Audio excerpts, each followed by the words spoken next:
Peace and welcome to the culture here on the Black Star Network. I'm your host, Farajii Muhammad. Thank you so much for tuning in and being a part of the conversation. Folks, we got a lot to get to today, and I'm so happy that you're able to join us. Look, folks, let's talk a little bit about what's going on with the Supreme Court, how they have a new case that may just completely change how we go on the internet. We'll have a conversation about it.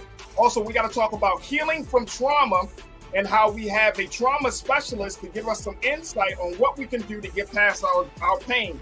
And of course, we got to talk about this whole controversy around Jonathan Majors and Rihanna's magazine covers as it looks at how we redefine Black men, masculinity and femininity. So we got a lot to get to. Stay with us. It's all happening on today's edition of The Culture right here on the Black Star Network. Let's go.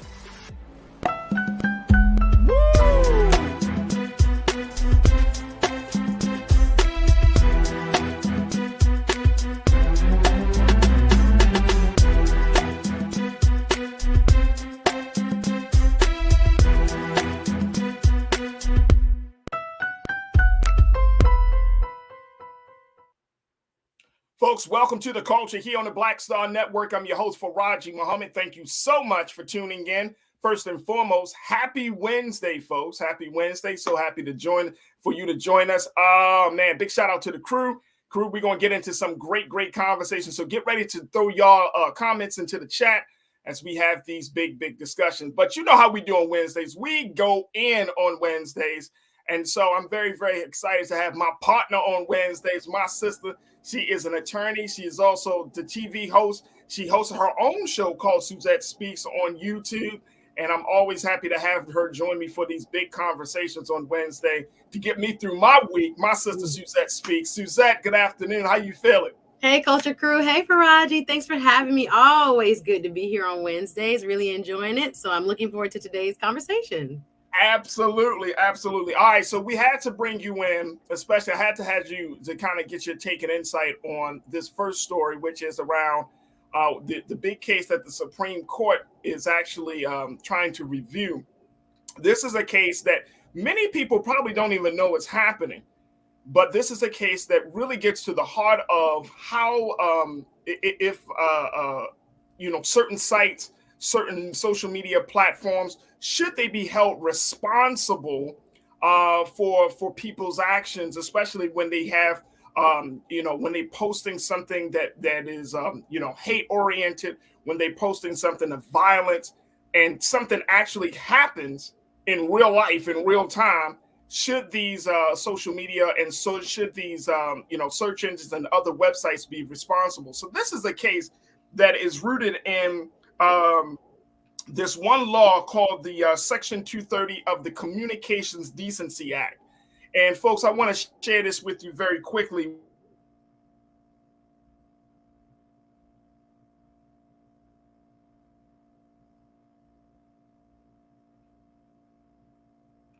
I think Farajii has had some technical difficulties, but I will continue with this conversation just so we have some of the groundwork on what exactly is going on right now at the Supreme Court.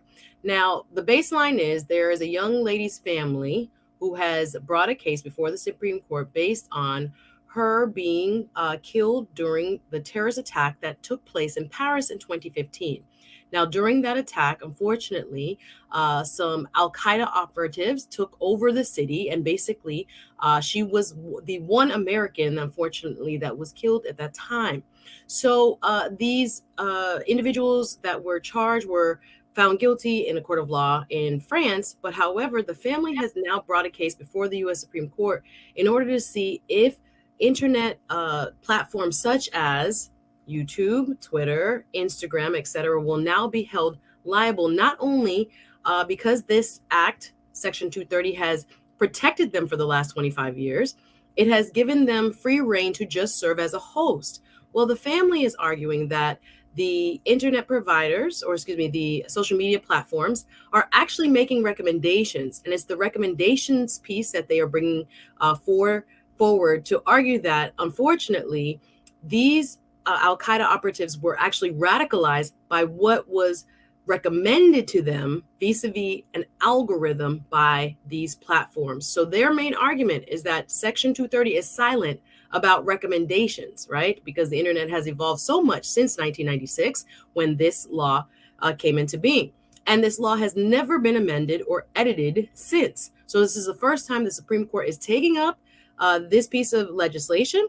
And it's going to be interesting to see if they now create an opportunity for people to hold these social media platforms responsible for what they recommend and publish. That's the key. Hey, Farajii, come on through. Hey, there we go. Look, just a little power outage on this end, but we're all good now.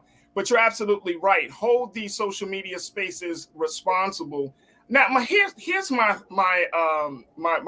big question for you, Suzette. In terms of legal, because it's a legal matter, right? They're really, and make sure, I want to get this clear for our watchers, for our crew.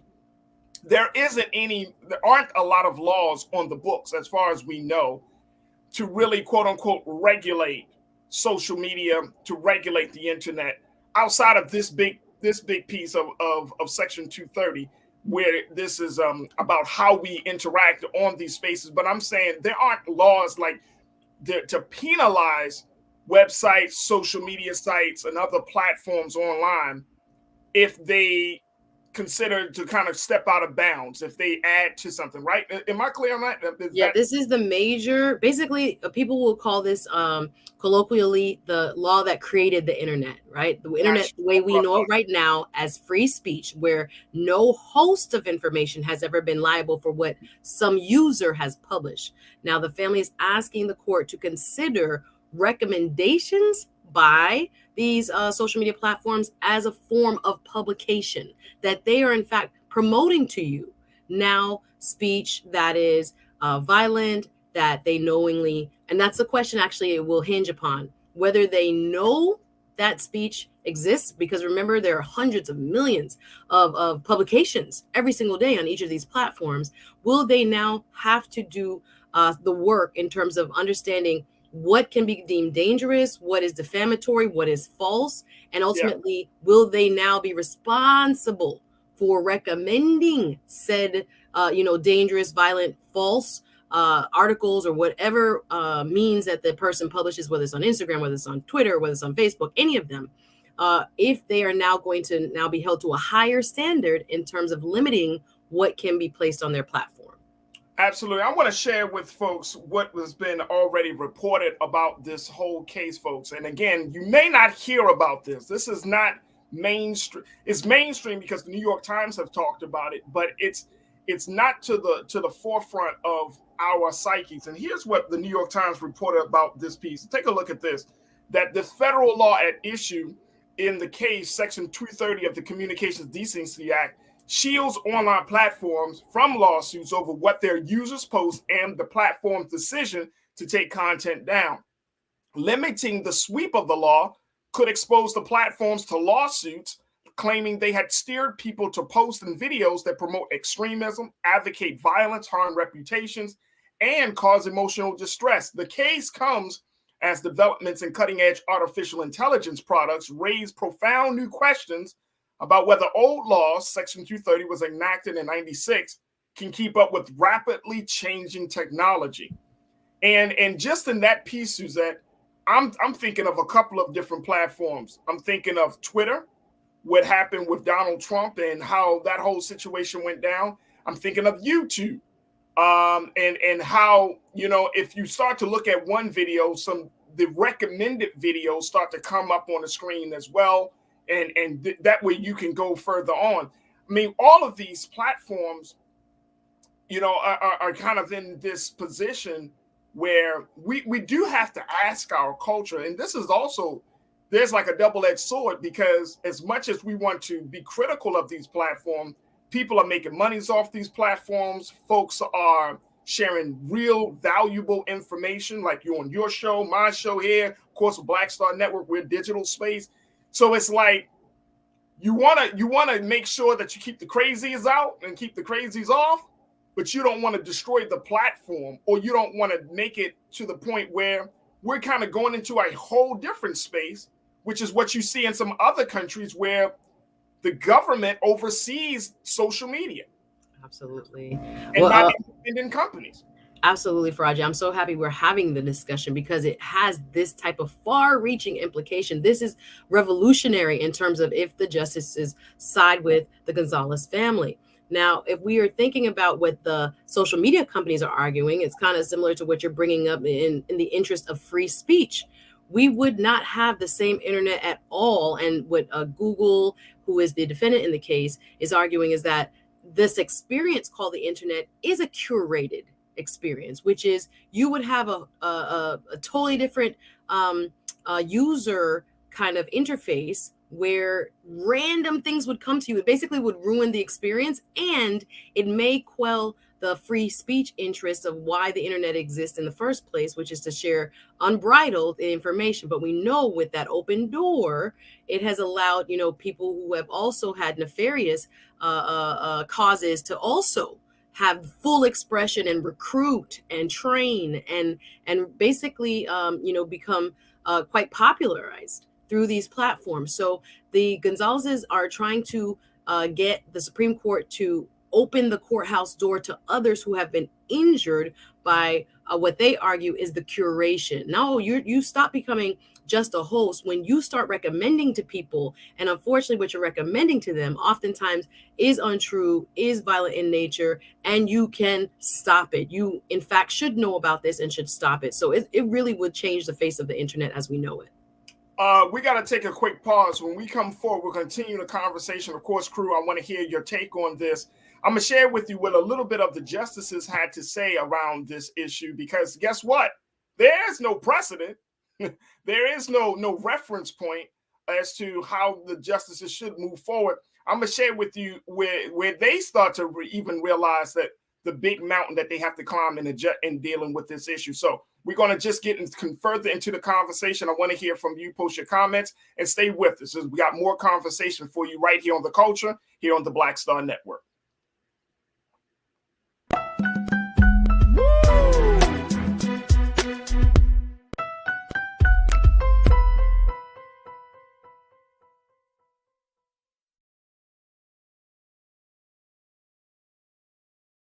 Black Star Network is here.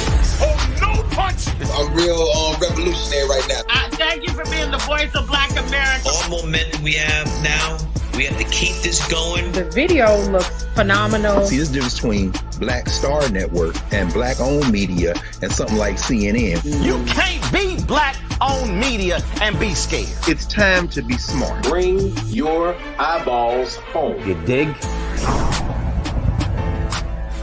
When you talk about blackness and what happens in black culture, we're about covering these things that matter to us, speaking to our issues and concerns. This is a genuine people-powered movement. There's a lot of stuff that we're not getting. You get it, and you spread the word. We wish to plead our own cause.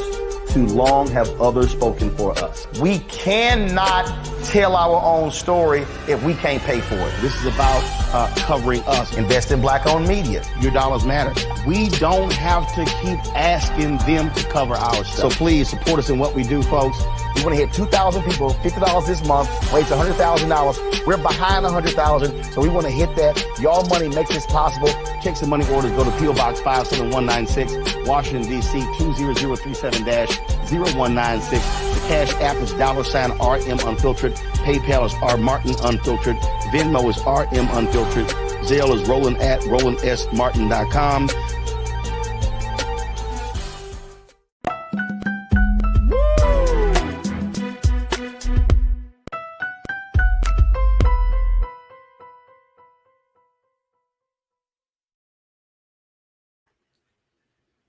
Folks, welcome back to the show. We've been talking about the Supreme Court case that may redefine how we go online. This is the case of Section 230 of the Communications Decency Act, where it's being argued that social media platforms should be held accountable, at least liable, for some of the posts and how they take the posts down and the impact that it has on the larger culture and the society. This is a case that gets to the heart of how we go online and interact and engage with one another. And it also gets to the heart about freedom of speech online. So this is a very, very historic case that the Supreme Court themselves, the justices themselves say might be something that they don't have a full understanding of, that may be something that they really need to look at more.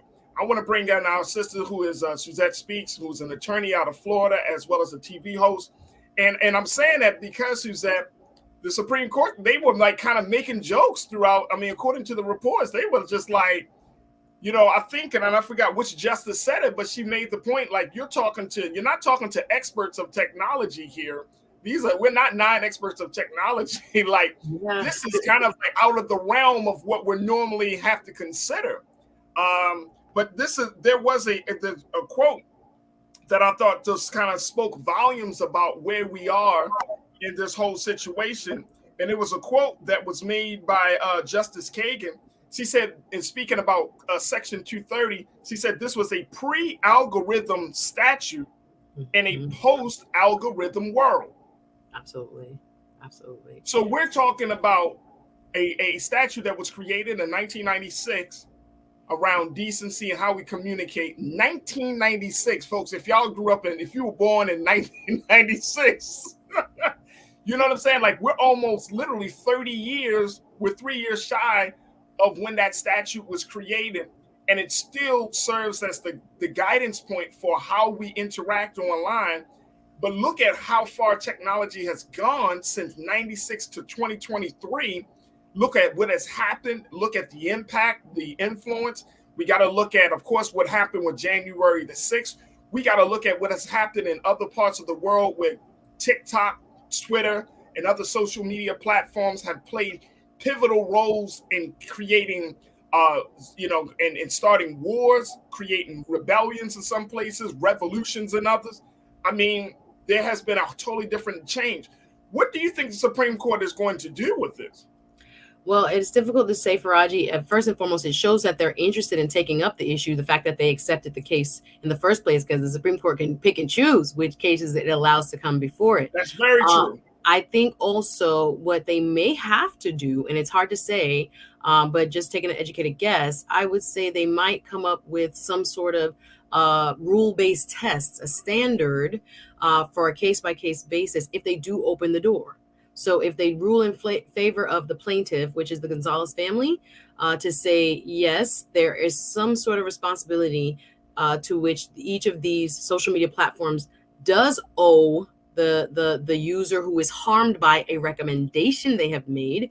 However, I think it would be a very stringent test, which is they should have, known or had reasonably known about it, known that it was violent, seen a history of violence from that particular user or publisher, given the publisher warning, et cetera, et cetera. I think it has to have kind of a rules-based test of some sort if they do side with the plaintiffs. But it is very interesting, as they said, uncharted territory for them who are not, as they said, tech experts. So it's hard to know what the outcome will be.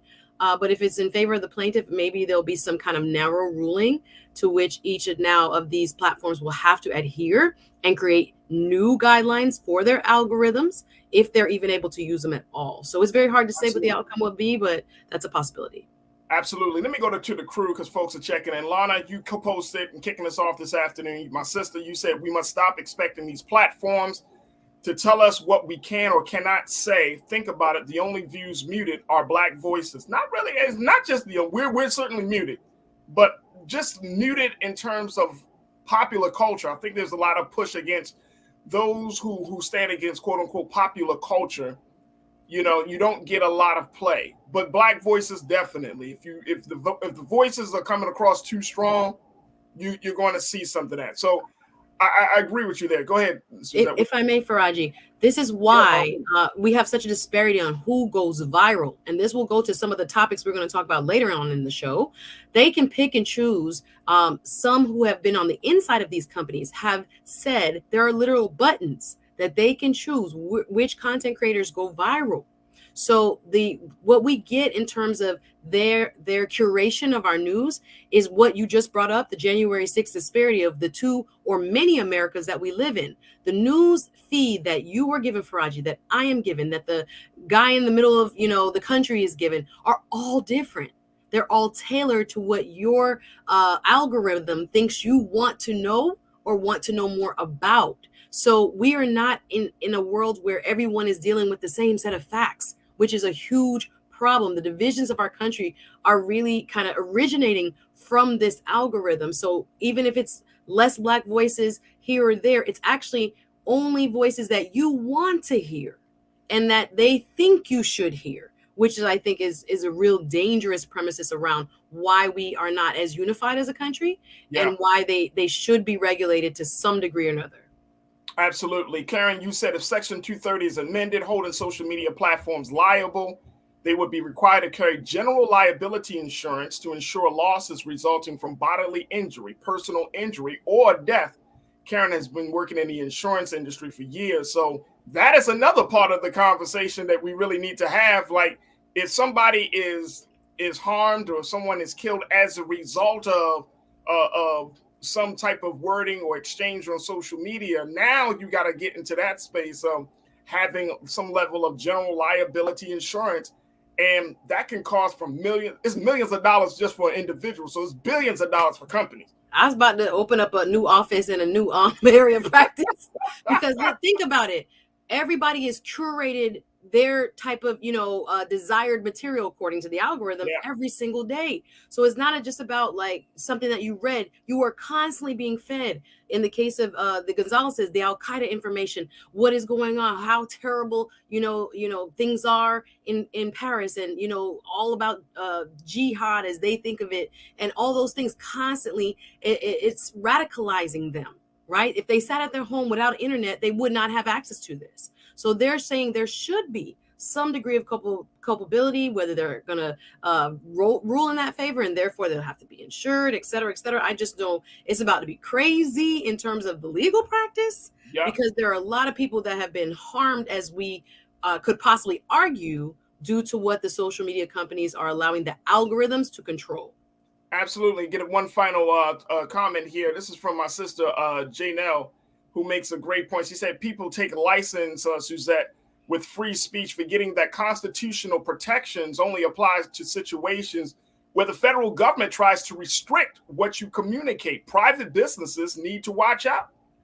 So then there's going to be advocates on the other side that says, is this going to be the beginning of the end for private businesses and how they communicate with their stakeholders, or private businesses that communicate with their customers? And I don't think it will open that door. I mean, I'm sure people are going to try to make the connection, but I don't see that. It would be hard for me to believe that people don't see that what people say on social media doesn't affect us here in the real world. Mm-hmm. When we get news from social media, everything, Amazon recommends stuff to you. Everything recommends something to you. Absolutely, yeah. So it's for me, it's like social media has become this pseudo quasi communication entity. Yeah. Right. Yeah. It's not the news, because we know that you can spew a lot of lies on the platforms, but at the same time, it does give you a sense of what the pulse of the people are. If you want to know what's going on, go on social media. That's why Twitter, it gives you the option to see what's trending. They have a section, I read it every day. They have a section that says for you, and then they have a section that says national, or they might have a section that says, sports, but it gives you the option. And I think that speaks volumes, because guess what? They are tracking what people are talking about based upon your specific preferences versus what they're talking about in general. So it opens up a huge, huge door. Suzette, we got 30 seconds. Okay, but that means they have to bear more responsibility, because remember, what they are producing for Farajii out in LA is not the same as the guy sitting in his living room, in Baltimore or in Maine or wherever it is across this world. So if they're allowed to create, in essence, many small little internets in different types of source material, depending on, again, your preferences of what the algorithm is telling you, they therefore, bear that responsibility. I will also say there are two laws, one out of Texas, one here in Florida, that are at the state level trying to challenge the internet companies or the social media companies' ability to regulate political speech. They want to make it more free because they think that any type of regulation would, in fact, harm their political positions. But the Supreme Court would trump any of these laws if this were to pass in favor of the plaintiff. Absolutely. We got to keep our eyes on this. And folks, trust and believe we're going to do our due diligence to keep you posted as well. All right, we got to take a quick pause. When we come forward, let's talking about healing from trauma. We're going to be checking in with life coach Ayanna McNeil to get the latest about how we can move forward when traumatic events happen in our lives. Stay with us. That conversation is up next here on The Culture on the Black Star Network.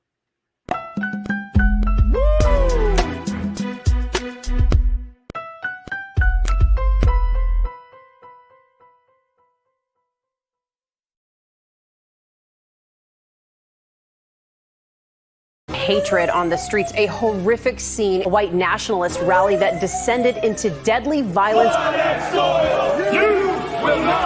White people are losing their damn minds.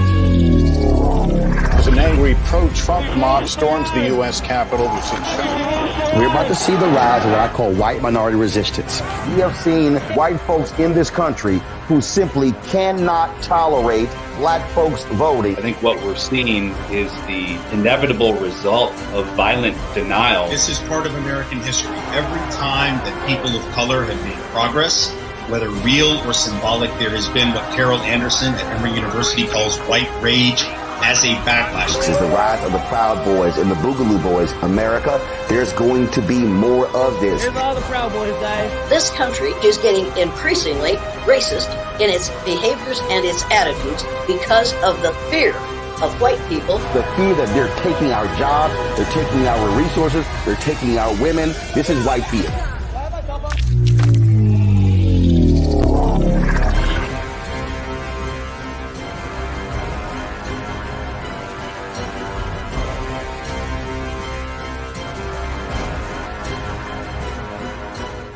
Black Star Network is here.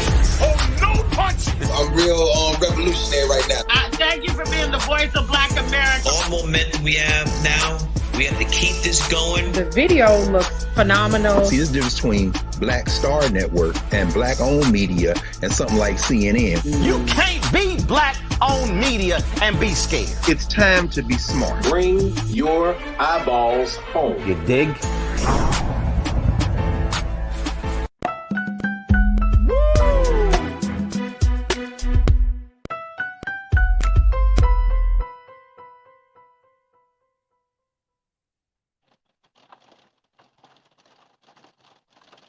Folks, welcome back to the show. It's time for us to have a different conversation about trauma, and this is the subject of our next segment as we check in with life coach Ayanna McNeil to give us some insight on how we can handle when traumatic events, tragic events, life-changing events take place in our lives, and what we can do to be recovered and restored from it. Now, this comes out of a space just taking a look at where we are in our culture.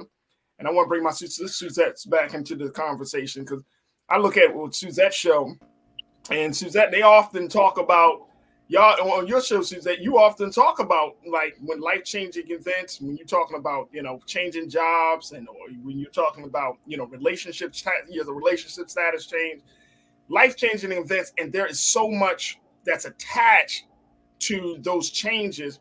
And guess what? I'm of the thinking now, I can't handle it. You might need to just, you know what I'm saying? Like some things might, it's like when we honest with ourselves, like, you know what? I'm not as strong as I could be. It's a lot. We shoulder a lot in our society. We do. So I wanted to have this conversation. So I'm so excited to talk to my sister, Ayanna McNeil. Let's bring Ayanna into the frame. Ayanna, she is a certified life coach, and she's going to give us some insight on how we can move forward. More importantly, how we can recover and heal from trauma in our lives, especially, of course, when you're Black. Yes. When you're Black. Ayanna, good afternoon. How you doing, sis? Good afternoon. How are you? Nice to be with both of you. Thank you for having me. Can y'all hear me clearly? Yeah, we can hear you well. Perfect. So let's start with the work that you do. First and foremost, Ayanna, you are a certified life coach. You are an author. You're a motivational speaker. You help people to get through trauma. How would you describe the work that you do? Yes, I do. I'm based out in Brooklyn. I work for Transformation Counseling Services, and I work directly with individuals and couples to deal with adverse events in their life, stress in their life, interpersonal issues in their life, and really find balance, develop skills to deal with and cope with when life happens, because life be life and for us all. I tell my clients that all the time. We all have experienced traumatic events. We all have our background where we have gone through something that's traumatic, and it's okay not to be okay. It's not okay not to get help when you're not okay. That's what I remind my clients. That's facts. All right, now there are a couple of things, and Suzette, definitely join us. I want you to jump in for this because I think we need to have a round table because you talk about this so much. So a lot. You had to keep your mind on this. But Ayana, I want us to kind of break it down. There are two words that I want you to help us with. Okay. The first word is trauma. Mm-hmm. Folks often use the word trauma. If we have a bad day, it's trauma. If we can't find, and I'm not even trying to trivialize it, but I've heard it used in this context that, you can't find the closest parking spot to the mall. You're like, this is traumatic. You know what I mean? Like it gets to be used kind of like haphazardly. So what is the way that you would define trauma?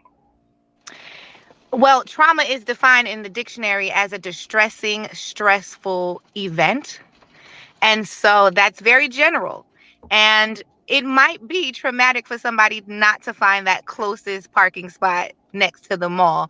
We can't define for someone else what trauma is for them, but the actual literal definition of trauma is a distressing, stressful, frightening event. And so that looks different for anyone. The way I describe trauma, and it's so appropriate for right now because I'm actually sitting in the rain, it's pouring here in New York. I describe it as rain.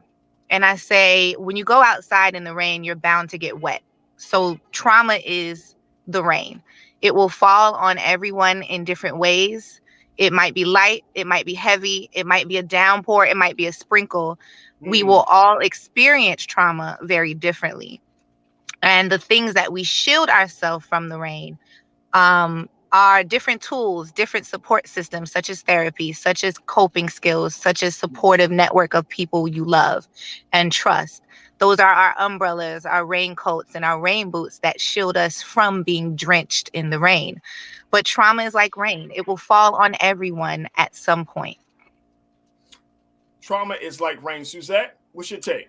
She ain't never lied. Well, sis, Miss Ayana, you're doing God's work. I initially came on YouTube with that in mind, and people told me it's too much to talk about women's trauma all day on YouTube. But I've had live events around this because I realize a lot of our sisters are not healed. We are not able to show up present and in our fullness because we're still dealing with the scar tissue. What commonly do you see when you talk to someone as a life coach is some of the sources, as we're talking about trauma, that people leave kind of undealt with when they're approaching their job, when they're approaching romantic relationships, when they're approaching life, and that it hinders them from living and expressing themselves fully and enjoying this journey of life fully? Where do you see some of those sources of trauma? That's a good question, Suzette. And thank you for creating those spaces and continue to do so because it's so necessary. Just to reduce the stigma of you can talk about emotion, you could talk about what you're struggling with, and there are people who understand and support you. What we typically see is people who are really struggling with conditionings deeply rooted in our childhood, deeply rooted in our interpersonal relationships from growing up. Some people may have experienced abuse or neglect or harm, and they learn conditioning that tells them, I'm not good enough, I don't deserve, I'm not worthy enough, I don't have enough. So people come from a place of scarcity if they had to struggle growing up. So I really work with each of my clients to explore their conditionings. I call it our BS, and BS standing for belief systems. Explore your belief systems. Ask yourself, why do I believe what I believe about myself? Because it is always rooted in conditioning. And so we go all the way back. We go back to, the first time you equated getting praise with your worthiness, because now you're a people pleaser. In your 30s, you want to please people because when you were a child, the only time you got attention was when you were doing something that was worthy to be praised. So we go all the way back, but it really is, we are all deeply entangled in our conditionings. So let me ask you, how do you make sure that as you kind of go take that journey back, Ayana, that you don't like totally uproot all the stuff that a person believes in to the point where now they don't have any idea about who they are and what they want, and they get into this mode of just completely, being totally redefined? Because I don't have a problem with going back to take a look at, where things have gotten started. But I think the confusing part becomes like now you redefined yourself to be this whole other person, and your family doesn't recognize you, your friends don't recognize you. Like, well, I'm just me, and be like, well, you was that wasn't you just a couple of weeks ago. So you know what I mean? Like, because I know that there could be potential consequences when you open people up that way, that they start to question every single thing that has gone on in their life. They start to look at the people closest to them as the enemy in some cases. So how do you make sure that there's that proper balance there? That's a great question. So for me, exploration doesn't necessarily mean that you disregard. Because it's a conditioning, it doesn't mean that it's completely harmful. A lot of the things that we're conditioned to do actually help us survive, actually help us connect and grow. I remind each of my clients that I work with that you're an expert of self. So you have to assess in your mental, physical, spiritual, and emotional bodies if this is the best version of me. Do I feel my best when I operate like this? Am I operating in my power? Am I operating from a space of lack, or am I operating from a space of wholeness and freedom and fullness? And that's the introspection that I want people to look at in their conditionings. If their conditioning serve them, continue. If it serves you well, if it made you who you are, I don't want you to disregard that, because that's who you are. But I do want you to understand that there's an iceberg here. So you might be looking at the tip of the iceberg, the issue, the presenting issue, but under that waterline is a whole lifetime of things that you learned, of things that you received, of things that you were told, of things that you told yourself. Yeah. And I want you to explore it. It doesn't mean that you have to now wake up a new person. You are who you are.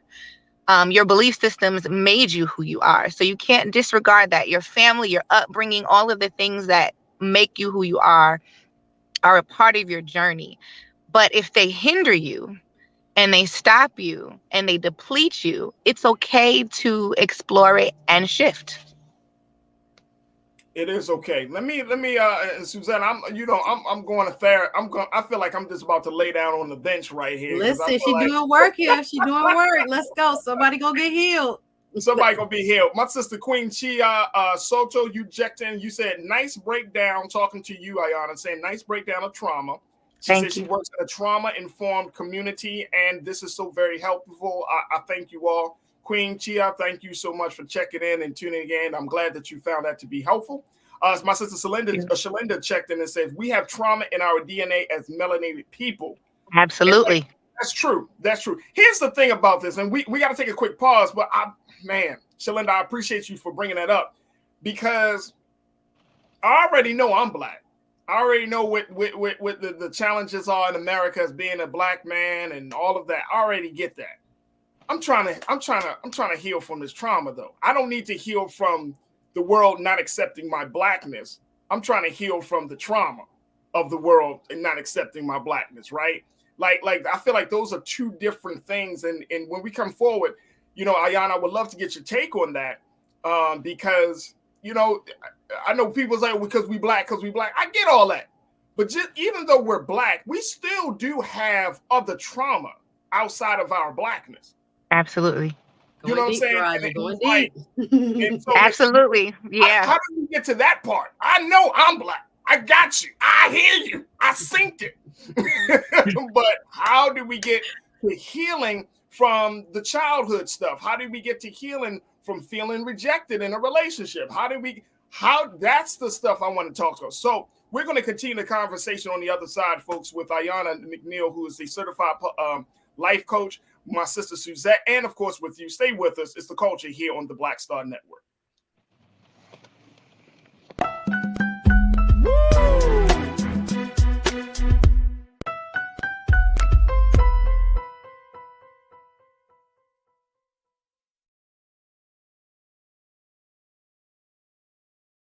Pull up a chair, take your seat. The Black Tape with me, Dr. Greg Carr, here on the Black Star Network. Every week, we'll take a deeper dive into the world we're living in. Join the conversation only on the Black Star Network. Black Star Network is here. Oh, no punch! I'm real revolutionary right now. Thank you for being the voice of Black America. All momentum we have now, we have to keep this going. The video looks phenomenal. See, there's a difference between Black Star Network and black-owned media and something like CNN. You can't be black-owned media and be scared. It's time to be smart. Bring your eyeballs home. You dig?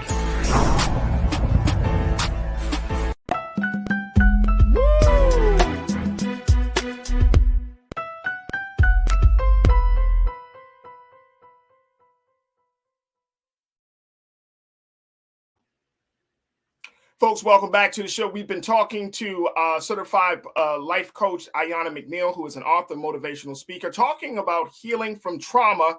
And I'm also joined by my sister and my friend, Sister Suzette Speaks, who is a TV host and attorney, as we talk about this issue of recovering from trauma. And Suzette, such an important conversation that we're having here. And I'm so grateful to my sister Ayanna for doing the big work of trying to heal people. But I want to get back to that point that I was making, Ayanna and Suzette, which is, okay, we understand. Shalinda said, look, we have trauma in our DNA as melanated people. Facts. I get that. But is there a way that we can look beyond our blackness to get to the other traumatic things? I get it. We have systemic racism and all that stuff. But what about when you have a failed relationship? Or what about when you go through a major change in your money situation, right? Or you lose a job, or your friendship just feels like it doesn't fit you, and how that's been traumatic. I want to get to that stuff. Can we separate the two, your blackness from the other stuff?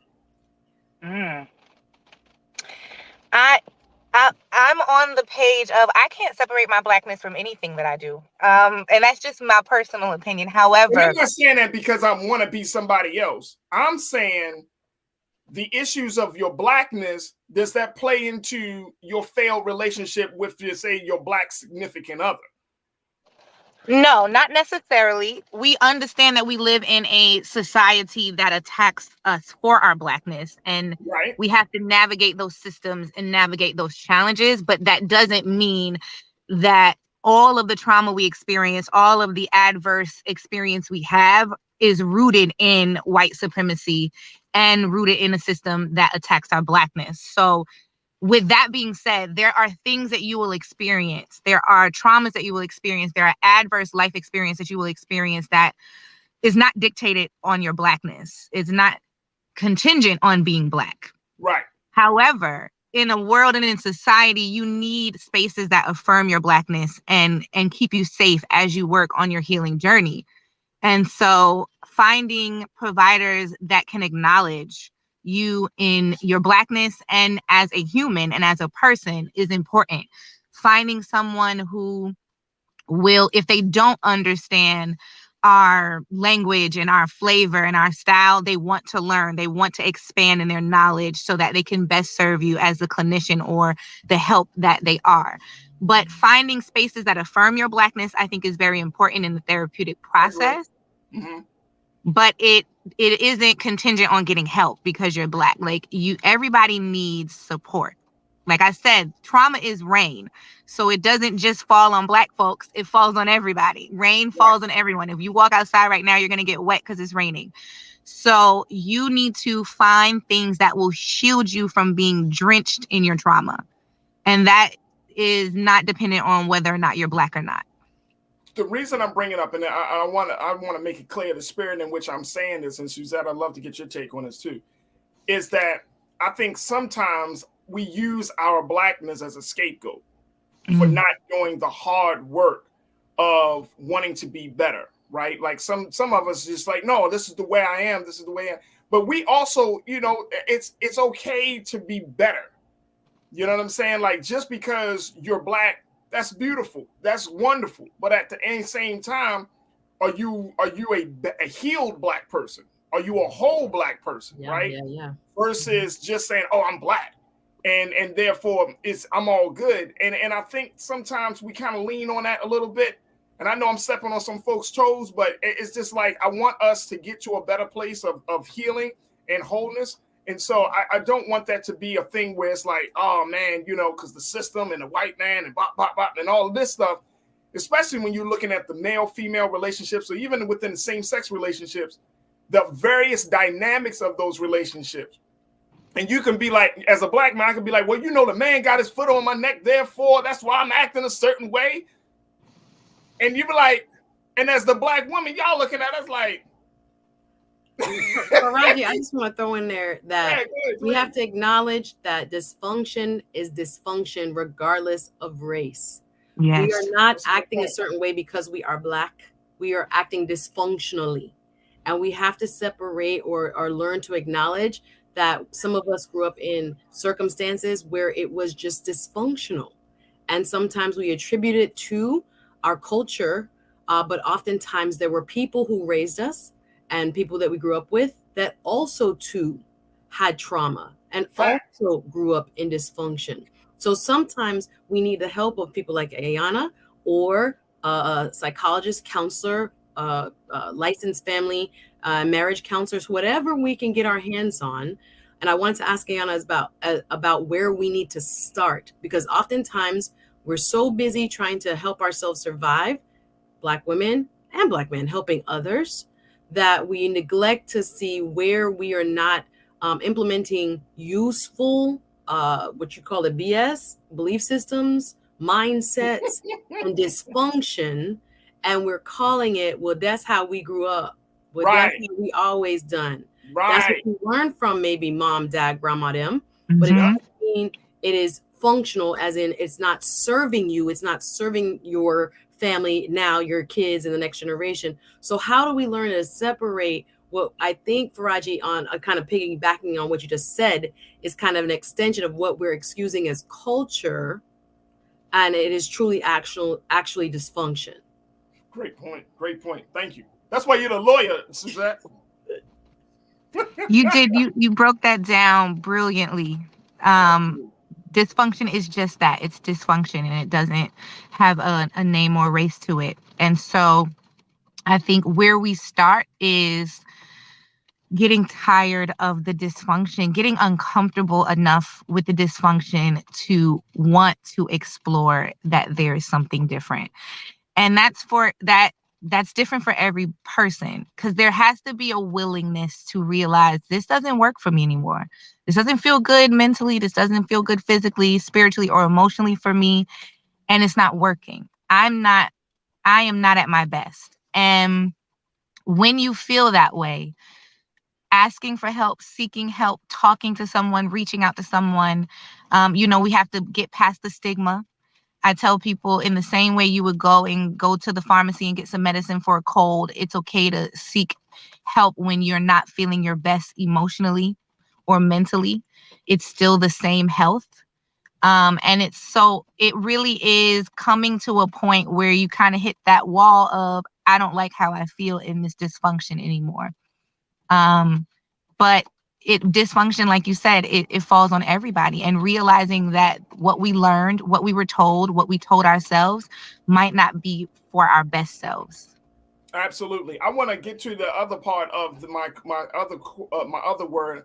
There was two words I mentioned. One was trauma. The second being coping. And this is something I came across in the on the website Psychology Today. At least let's post this quote, talking about what coping is and how coping is used as a way to deal with adversity. According to Psychology Today, they say the way we respond to adversity is usually referred to as coping, and it's essentially about how you deal with things happening to you. There are various types of coping strategies. One of the most studied is called cognitive reappraisal, which specifically focuses on reframing how you think about an event. This is an iterative process where we reinterpret our situation over multiple time points. Thus, the process is called cognitive reappraisal due to its ongoing and active nature. What makes some people better at cognitive reappraisal? Research has found that brain activity differs between resilient and non-resilient people exposed to the same trauma. So I wanted to kind of throw this in there as well, Ayana and Suzette, because when we're talking about reframing how we think about an event, and going back to that point that you made, Suzette, about the culture, right? Like here's a case in point. If you grew up in a neighborhood where drug dealing was frowned upon, but it was also glorified more than it was frowned upon, you might start to think that that's okay, that that's normal. Then once you grow up and then you go into somebody else's neighborhood and they say, nah, I never lived in a neighborhood like that. And look at my neighborhood, and I'm there, you're exposed to a whole different culture. There's no drug dealing, there's none of this, there's none of that. Then you are either forced in that moment to do a cognitive reappraisal where you have to rethink about the events that happened before, or you can hold on to the same thing where be like, man, that y'all hood, that's crazy, man, because my hood is more lit than yours, not understanding that it's not in your best interest. I hope I'm making this point very clear. I don't want to lose folks on this. But can you speak to that, like the importance of reframing how we see things? You want to go? You want to take us to that? You want me to go? Listen, I preach this. Friday, she's the expert, and I just want to piggyback because I work with women as well, holding local conferences and events here in Miami. That's because that's where I was, and I don't want people to wait until they have the public breakdown, or maybe even private if you're lucky, because some people, y'all go off on y'all job, you'll do other things that kind of hints to what is being kind of being set aside on the inside until you can't take it anymore. So whether it's that aha in quiet or that aha in public, you'll know, as Ayana has talked about, when it kind of bubbles over, but we want to get it before we bring it into the relationship. We bring it into our kids, how, and with our kids and how we're rearing them, etc. What I will say is, and if you will put up this quote, please, and I see Danita Jackson, I see you, Sandy W, in the chat. You guys are talking my language when it comes to what we are attributing to Blackness and what others attribute to Blackness, which is oftentimes conflated. It's not the same thing. We have so many different components that contribute to what's going on, especially in our economically deprived communities, that we are oftentimes if it happens across the street, it's because it's dysfunction. But if it happens in our neighborhoods, it's because they're Black. No, this is why exposure is important. You wouldn't know that in your example, drug dealing was wrong if you haven't been exposed to something else. And sometimes, again, it can happen regardless of economics, right? Just because you got more money don't mean that you're necessarily. I've had people, their fathers cheated their whole life, and so they are marrying people that they are also covering for. It can manifest in many different ways. But to what Sister Ayana has said is that if you are looking at your life and you're saying to yourself, wait a minute, I am not living in truth. I am living in, as Sandy W has it over here, shame, or a sense of like trying to make up for something in the past, or that my past is really controlling what I'm doing, saying, acting, who I'm loving now. We need help. Don't wait till you're making decisions based on that trauma or living a life based on that trauma. We need to start to kind of grow in our self-awareness nice and early, teach our children about this. In that same Psychology Today article you sent, Farajii, it was talking about teaching this kind of mental health and self-awareness earlier, so that we can identify in ourselves and others. Am I coping? Am I using a terrible belief system? Am I thinking, about this situation that happened to me, in a way that is helping me? Or can I reframe it to not give it that power? That's why we also have, religious institutions and other mechanisms to help us get control of our thoughts and our thoughts towards our trauma and therefore our lives. So we got to really do the work, guys. Real quick, Ayana, what's your take? Yes, so I want to talk about coping and then really just the two type of brains that people show up in. One, coping skills can be both healthy and unhealthy. People can cope by drinking and smoking till they numb whatever they're feeling at that moment. Or coping can be, I call a support system, or I follow my safety plan and if I feel like I am unstable or dysregulated. So coping can either be healthy or unhealthy, the way you spin it and the way you look at it. I love that both of you talked about exposure and also access. So here's the thing. People show up in two types of brains, survival brain or thriving brain. And when you're in your survival brain, you are literally trying to operate from the traumatic experience, from your traumatic lens. How do I survive? And so when you are in a world of dysfunction and you're showing up in your survival brain, you are going to do things that will give you immediate comfort. There was a poem that I used to share with teachers. I did mental health work in schools and we did trauma training for teachers. And the poem is called I Ain't Got a Pencil. And I don't know the author's name at the top of my head. But if you Google I Ain't Got a Pencil poem, you will find it. And the poem talks about my teacher was upset that I didn't come in with my homework. My teacher was upset and screaming at me that I didn't come prepared with a pencil, but I had to go through all of these things just to get to school. I had to get my baby sister up and my mother is on drugs and we didn't have any food and we didn't eat. And I made it. At least I made it to school and you screaming at me because I don't have a pencil. And we told educators when people show up, they show up as their whole selves. Yep. Everybody shows up as their whole selves. And you have to know that sometimes people are showing up in survival mode. And coping may be moment to moment, but adding healthy coping skills, adding healthy experiences, giving them exposure to something different than what they're used to will help shift their behavior. That's CBT therapy right there, cognitive behavioral therapy. So you change how you think about something and it will ultimately affect your behavior moving forward. But you have to be exposed. So exposure is important. You have to be exposed. And that's why I brought up that piece about reframing what you're seeing, what you're going through, because somebody else might be going through something different, or they can help give you some clarity to let you know, like, that's not healthy or that is healthy. They can help you provide some balance. Ayana, I thank you so much, sis. I got to bring you back. There's so much more we can certainly discuss. Yes. But I'm so happy you were able to join me and Suzette today. So thank you so much for your time. We truly appreciate it. Thank you so much. It was a pleasure. Absolutely. Thank you, Ayana. Folks, we got to take a quick pause. When we come forward, we got some more great conversations. Let's talk about Jonathan Major's cover. Let's talk about the Rihanna cover. Black masculinity, Black femininity, and how it's being redefined. So that conversation is up next here on the Culture, right here on the Black Star Network.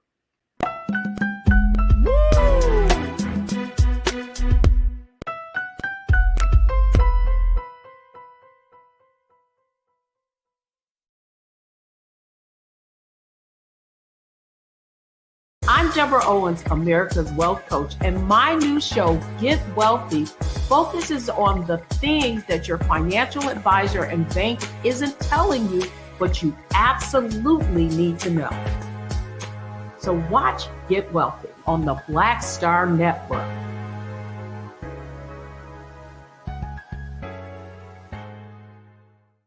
Black Star Network is here. Oh, no punch! I'm real revolutionary right now.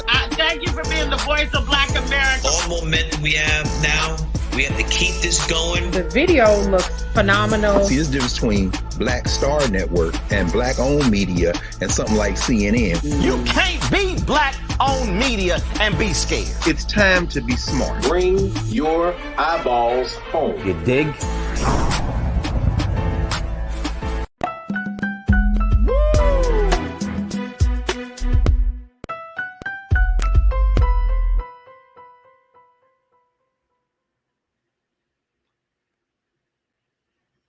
Folks, welcome back to The Culture here on the Black Star Network. I'm your host, Farajii Muhammad. What a dynamic first hour that we've had here on the show. Want to bring my sister Suzette Speaks, TV host and attorney, back into the frame.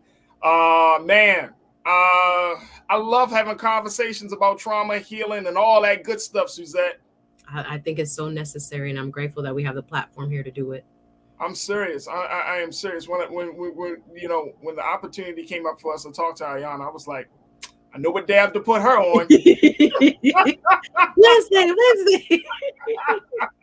Yes, I'm gonna put her on Wednesday. I know the day we're gonna put her on. We're gonna have a conversation. Like real talk. Like, because I am really in you know, this opens up the conversation for our next discussion. But I am really in the space of looking at a lot of different things of like culturally how we go about the process of relationships. You know, thinking about the relationship with self and the relationship with folks outside of ourselves. I'm looking at all of the, like she said, I love how she said it, you know, your belief system or your BS, all of that, right? Because it's getting to be so destructive. And I think we need to be more intentional about who we want to be in this thing called life, right? I think we need to be more like, okay, we don't have to kind of be we don't have to be caricatures. Stereotypes, right? We don't have to play into the myths and the of you know, being who we are, right? And one of the things that you know, I kind of came to an understanding of, and I would love to get your take on this, is that when we look at our culture oftentimes focuses on various parts of us. But I remember being in therapy, and my therapist told me this at the beginning of the therapy process. She said, Farajii, my job is to take your compartmentalized self and integrate you and bring it all together so you can have a whole self again. Listen. She said, I damn near cried. I was sitting in therapy like, and salute to you for being an example of Black men having, you know, positive experiences and benefits from therapy. That's no. Look, I'm not. Look, if you're a Black man or if you're a man in general, you're a woman. I don't care. Like, therapy is excellent, man. Like, once you find your therapist, like you know how people say, I'm gonna find my person. Once you find your therapist, yes, it works. It's all good. Like it's wheels to the ground. But when she told me that, Suzette, it just resonated with me. She was like, you've been working out of this kind of dysfunctional, to your point, this dysfunctional space. And I realized, looking at our culture puts so much emphasis on the various parts of you, how you look, what you drive, what you wear, where you live, right? Not taking in the full self. See, we love the parts. We put the parts of ourselves out there on social media. But when a person gets to know who you really are, and I'm not saying we're terrible people, right? But I'm just saying the totality of the self, then that's a whole different person. Yeah. In some cases. It is amazing that we survive the way we do. But I think what Ayana said about survival mode, many of us live there. And so we don't have the luxury at times, because we do have to pay the bills and people are relying on us, and we got to do what we got to do. And you know, there's no room for error oftentimes. But it unfortunately does not allow us to live fully, and freely, which is what you're describing. But I just think every human being should want and has the birthright of that freeness, as much as we have these kind of, you know, expectations placed on us, these biases placed on us, right? Sometimes these limitations that are very real placed on us. We still have to, you know, fight for our ability to know our true selves and fully express that as much as we're capable of, especially with the people that we love. And if it isn't working, if there are broken parts of us, we have to take the time. Imagine what the Black community would look like if each of us individually tried to take the time to do that self-healing, or with the help of a therapist, which most of us will need, what we would look like. Oh my gosh, generation we would get this money and build this community and keep it moving. But we skip that step. We try to survive and build, but oftentimes there's brokenness that we're still dealing with that is very evident. So let's work on it, y'all, together. And Suzette, I love how you said we skip that step. We do. We talk about economics. We talk about social mobility. We talk about all of these other things. The key thing is before you even get into all of those other spaces, and when I have conversations publicly and privately, you got to fix yourself, man. Because no matter how, if you are broken on the inside, every achievement is going to be tainted with your broken. As you get higher, it gets exposed. And whew, help us all, Lord, me included. I don't mean it as a point finger. I mean it's like I'm working on myself too. Like we all have to do that because what I wanted you to also ask her, and when she comes back, the word trigger. Oh, whoa, that's a good one. This is another thing. Hello, because we know what it feels like when somebody says that thing, that pain point, and it all of a sudden shift you back to when you was right. Take you back to the streets. We gotta flip. We gotta flip that. We gotta address that. We gotta heal that. So that when we get to these points in our jobs, again, in our relationships, right at the house is the most important relationships you will have. So when those trigger points are kind of breached in those scenarios, what you gonna do? And again, It doesn't matter what car you drive at that point. It doesn't matter what you got in the bank account at that point, because you're molding the person you live with, persons you're responsible for each and every day. So we really got to work on it together. Absolutely. Now here's this is interesting because it speaks to what I wanted us to have a conversation about next, which is this whole controversy around the Jonathan Majors ebony cover and the Rihanna ebony cover of her, A$AP Rocky, and their son. Of course, everybody is talking about the feminizing the black male, right? Mm-hmm. As a result of some people feel like these covers add to the conversation of there's an agenda, quote unquote, to feminize the black male. I want to show you with these covers. Most of you probably have seen this, but take a look at this cover. Lisa, if we can, there we go.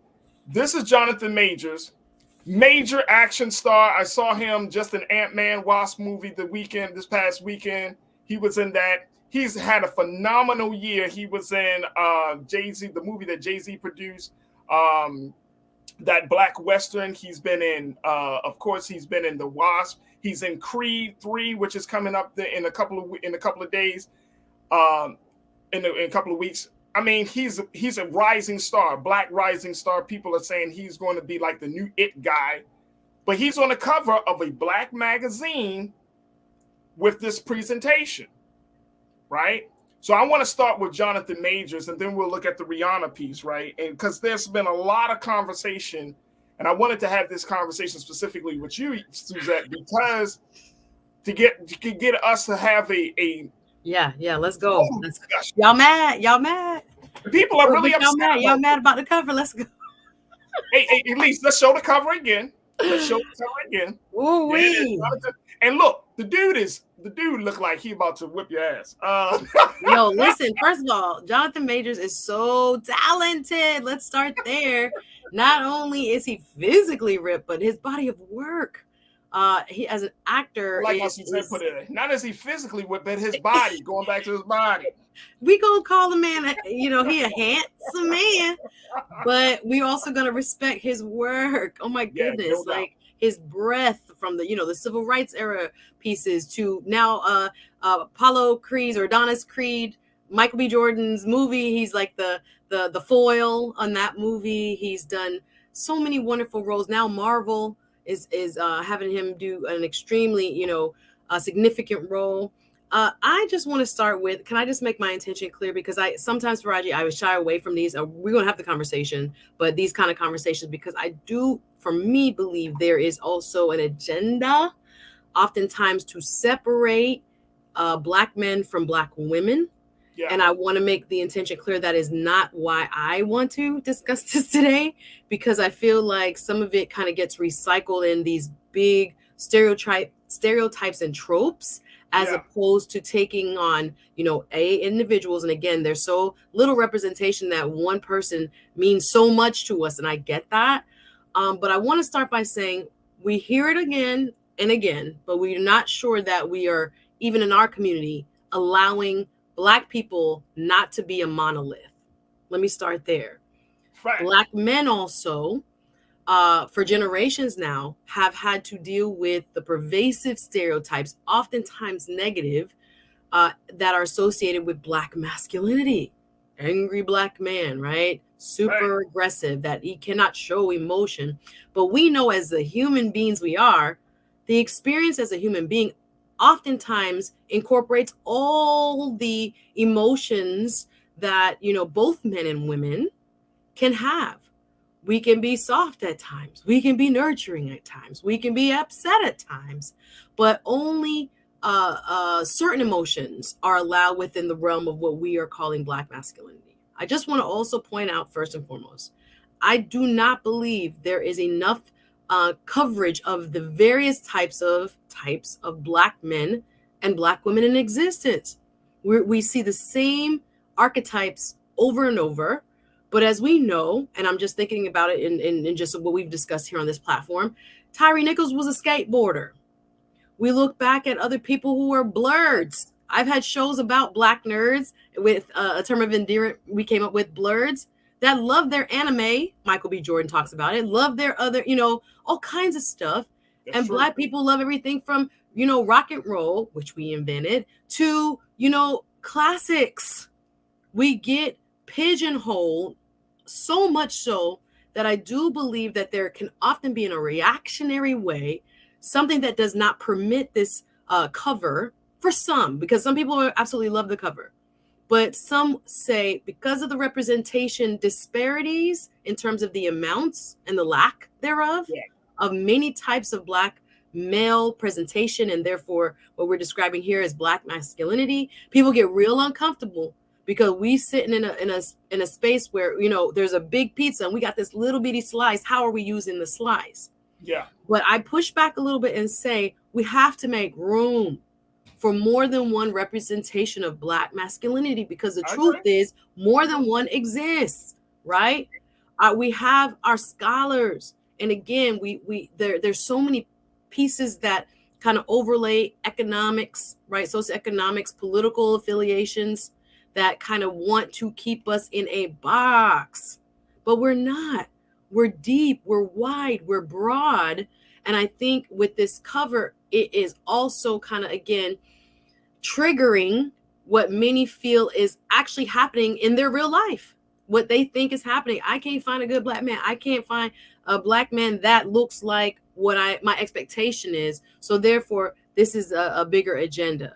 Again, there were people I spoke to that found it very artistic with his jean boots pants, and others say that it was an ode to an anime character that looks like that, with, I forget the name of the character and what film it's from. I'm not a big anime person, but that the designer or the person who kind of set him up, again, he doesn't make the decisions. They're artistic and creative. He allows. And first, let me say again very quickly, I appreciate you saying, kind of taking that stance, because even for me, looking at the cover of this, and I was like, okay, let me think this through. One, first and foremost, nobody is, and this is Ebony, folks. This is a Black magazine, that caters to Black readers. Let me just say it first. It used to be a Black magazine, but caters to Black readers. But when you do photo shoots, nobody is going to do a photo shoot that's not going to give the green light on certain photos to be released. Jonathan Majors said, oh, this is the photo they want to use? Fine, this is the photo that we'll use. Or yes, I like this photo, blah, blah, blah. You know what I mean? And folks, I would encourage people to go to ebony.com. There's a little video. It's a behind the scenes video of Jonathan talking about his experience of doing this photo shoot. And even though this photo was taken and people have their views, when you look at the video, you start to understand he is comfortable in his own skin. He does not think about, he wants to push the boundaries. Now, I don't know he's a part of the LGBT. It's supposed to be evocative. It's supposed to be evocative. And then personally, it doesn't matter to me. But what I do think, to your point, Suzette, is that there has to be some different conversations about Black masculinity. There was a sister that wrote a piece for Forbes.com. Her name is Maya. Let's make sure I get my sister's name right. Her name is Maya Hoskin. And she wrote this piece for Forbes. Hoskin, yeah. She wrote this piece back in March of last year for Forbes.com that talks about Black masculinity and mental health, what Black men should consider about their emotional and mental wellness. Here's what she said when we're talking about Black masculinity. Let's put quote one up, please, Lise.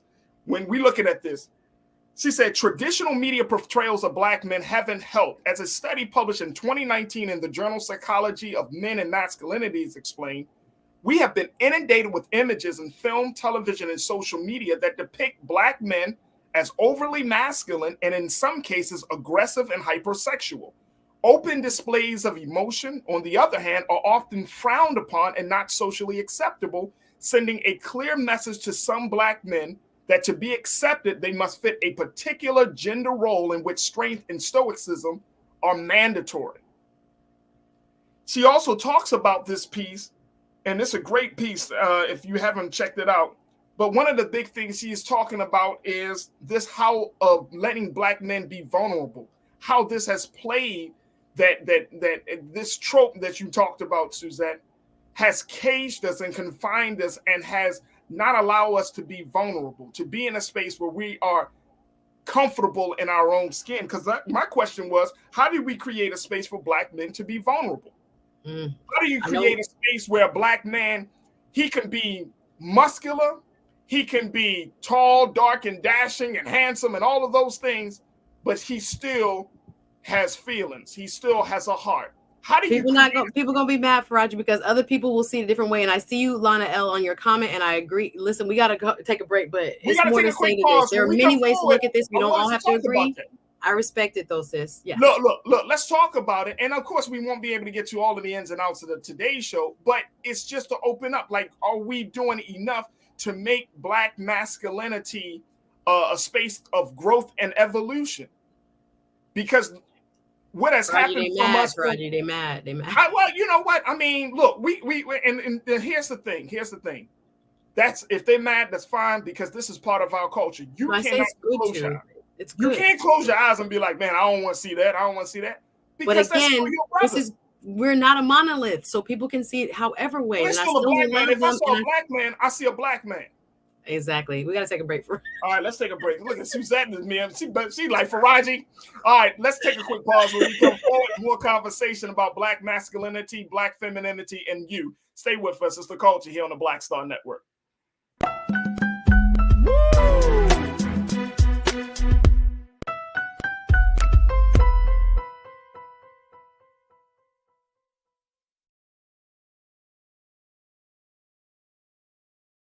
Hi, I'm Dr. Jackie Hood Martin, and I have a question for you. Ever feel as if your life is teetering and the weight and pressure of the world is consistently on your shoulders? Well, let me tell you, living a balanced life isn't easy. Join me each Tuesday on Black Star Network for A Balanced Life with Dr. Jackie.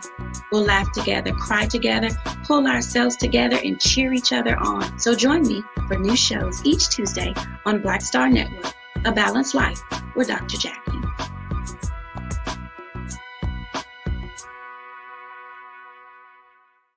Black Star Network is here.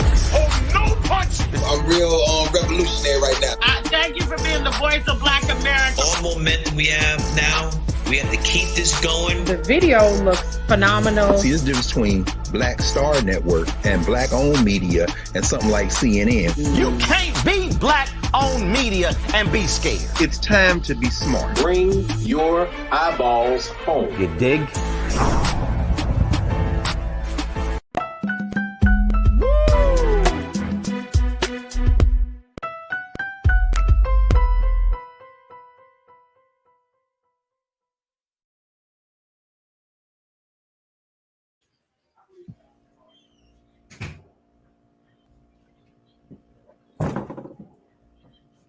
Well, I would definitely want to hear more from what our culture crew is saying. All right, we back right here, Suzette. I'm right here. There we go. Okay. Folks, I wanted to and welcome back to the show. We've been talking about this issue of the ongoing conversation with Jonathan Majors and his representation on the cover of Ebony magazine. Take a look at this once again, folks. This is Jonathan major movie star. He's bold, and he has taken charge. He's taken Hollywood by storm. And a lot of people have a problem about this representation we saw in Ebony. My question is, can we create a space where Black men can be vulnerable? Can we do that? Can we create that space? And that is one of the big questions. And that's why this is important for us to have this conversation from a cultural perspective. Suzette, let's bring you back into the frame here. Because I know that there has been a lot of discussion about, okay, that this is not the way Black men should be and everything. But I'm even pushing back on how we are right now, right? Because every Black man is not hypersexual. We're not all aggressive. We're not all beating our chest, right? Like there are different levels of expression of our masculinity, right? You know, some people will say, Farajii, you have an A personality type, but when you meet me, I'm not that kind of guy to, you know, walk into a room, what's good, you know, I need you to bow down to my greatness and all of this stuff. Like, I just don't carry that energy. You know what I mean? But it's just the fact of we have to be comfortable. I'm saying whether it's from our cultural perspective or as a community of people, we have to be comfortable with the evolution and the spectrum of Black male masculinity and how it's expressed. See, I couldn't agree with you more. And like I said, Black men come in all different, you know, shapes, sizes, walks of life, and there should be room for all of them. I'm going to offer, and again, chat, you will let me know what you think, because there is an elephant in the room, not my necessarily opinion, but some may argue that there is a sense of some members of our community that feel as if there are media attempts to feminize Black men. I'm not saying I agree with that, but I want to throw out the other side of the spectrum on this, that think that there has been more promotion and I guess in a broad sense over the last maybe 5 years in society of LGBTQ Black men who are non-traditional in a sense, and there being some sort of connection to that with some kind of bigger agenda to remove traditional, I guess the term would probably be cisgender or heteronormative Black men from being the forefront of our community. So I know there are people who are afraid that that is happening.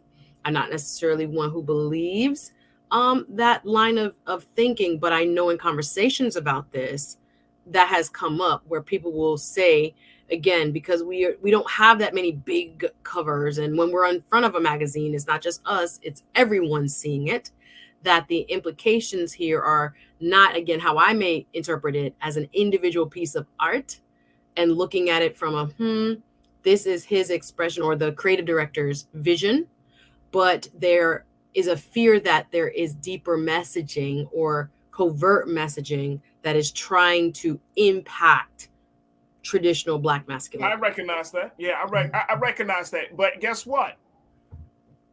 I mean, you're going to be, if you are secure, right? If you are rooted in your understanding of manhood and masculinity, and I'm talking to the men out that watch us, right? If you're rooted, you're not going to be upset to the point where you're like, oh my gosh, like this is look, let me just tell you, first and foremost, I don't know if the brother is a part of the LGBTQ community. That doesn't matter to me. It's not my business, right? Married, but yeah, anyway. No, it doesn't matter. So if he puts himself out there as, and if he's not a part of it, or if he is if he's an ally of the community, whatever the case may be, or he simply just wants to show what we've seen, like some of our crew members are saying, from the 70s, where Black men wore the high top heels and the big furs and all of that stuff. If that's level of that's the energy that he's on, that's a part of our history. Right. That's a part of our story, right? I think it's wonderful. And I'm not gonna knock him for expressing himself. I think the problem is we take the outward expression as being the only expression. That's the problem. And we're just saying, oh, well, he got his lips ducked, and I get it. It's like you just not the duck lips, not the duck lips, right? This big burly brother, rocking duck lips. But if he was rocking duck lips with his daughter in a selfie on Instagram, him and his daughter taking a little selfie, would you be like, oh well, the context and with it? I mean, it's getting to the point where you just got to say, well, when can a Black man be a Black man? Or when can he be vulnerable to express the different facets of who he is? Like, there are different facets of me. There are different facets of brothers that I know. You know what I'm saying? Like, a lot of brothers, we we have a feminine side and we have a masculine side. That's just by nature. Mm-hmm. You know what I'm saying? So it's like, what are we trying to do? Are we trying, again, this is what our culture often does. We compartmentalize nature. We compartmentalize our natural selves and then make it unnatural. Mm. And so it's like, how do we need to create a space for all of these pieces to integrate and to work in concert with one another. And it's very interesting to see how this thing plays out. All right, let me get to some of the crew because folks are chomping at the bit on this. Salute JJ, to the chat. JJ, you said, let's be honest, black men are labeled sassy for anything that's outside of the norm. The average black man knows the only men that would be praised for wearing this without question would have to be a celebrity. Facts. I mean, a lot of celebrity brothers wear some wild stuff. You know, they wear Winston Duke in a skirt. He was looking good though, but they put him in like a kilt or something like this. Yeah. Hey, look, how many years did it take, Suzette, for people to realize that Prince will whip your ass? Did not play with his boot, with his little kid. He will outscore you on the basketball court. And tell you about yourself. Yeah, no, it's again, people are different.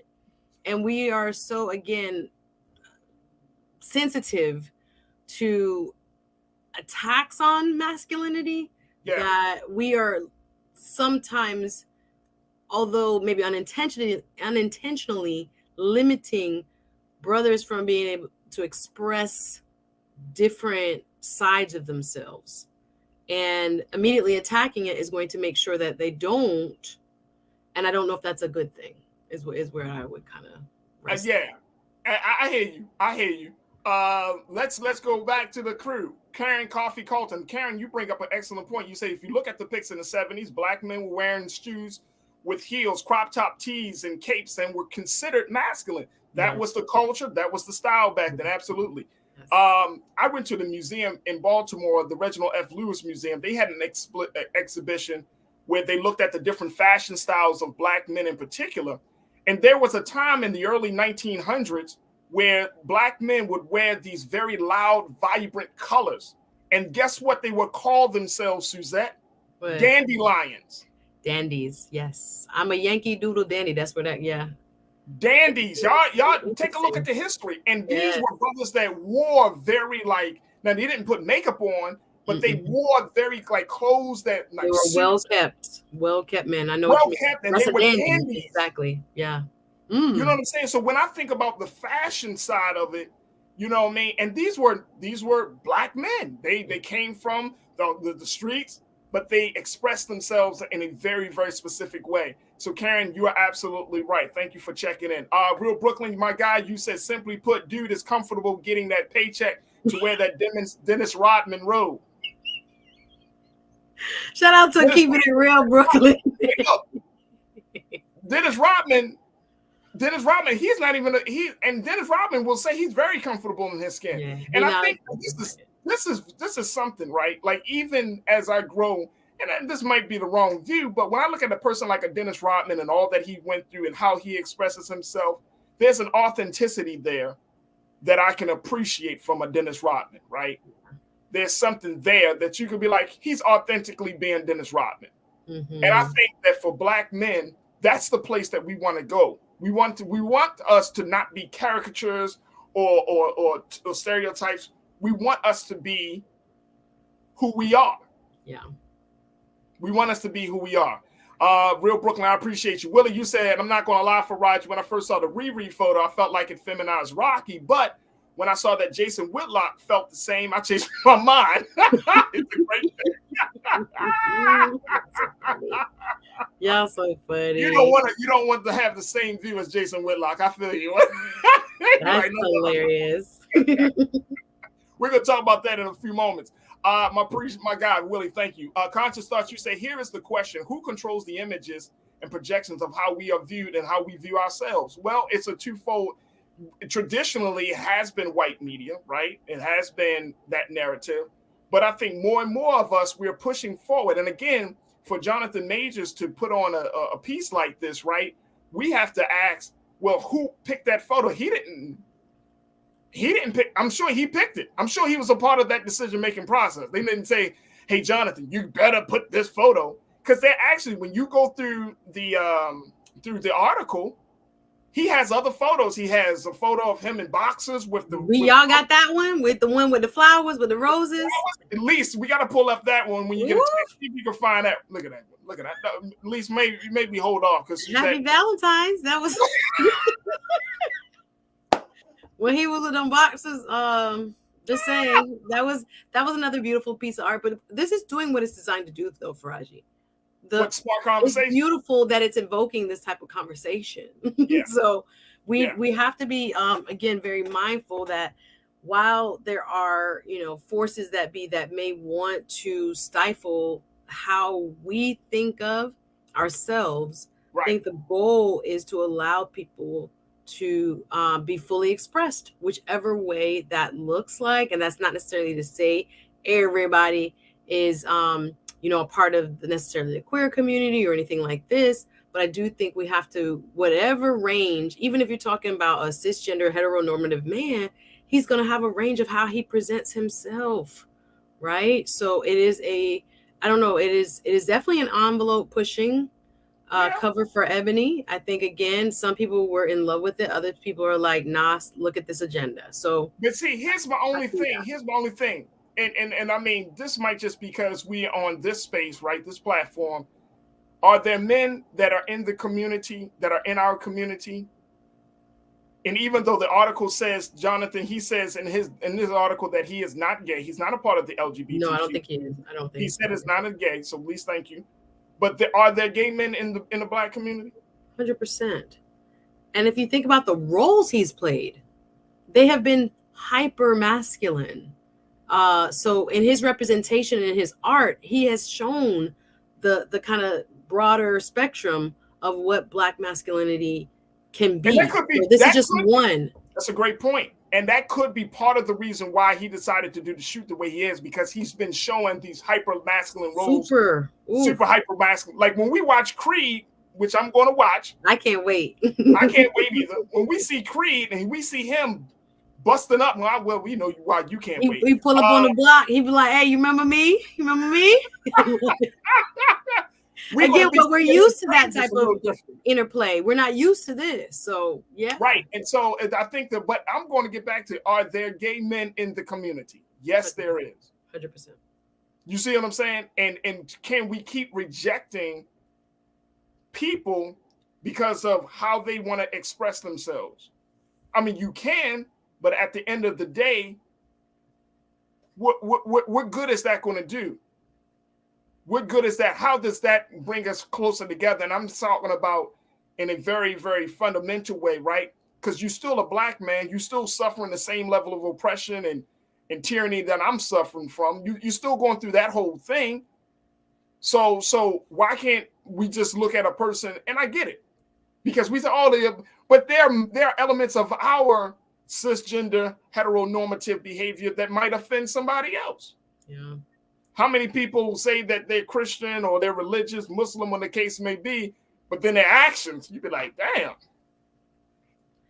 bro. I'm like, damn, sis, you know Jesus? It's really kind of the trend now. I think we have to, for me, I can't speak for anybody else, are we about making space for everyone, or is it a protective, Black men are under attack, anything that's outside of this norm, we don't want it? I don't know if that's the majority of the community. I don't know.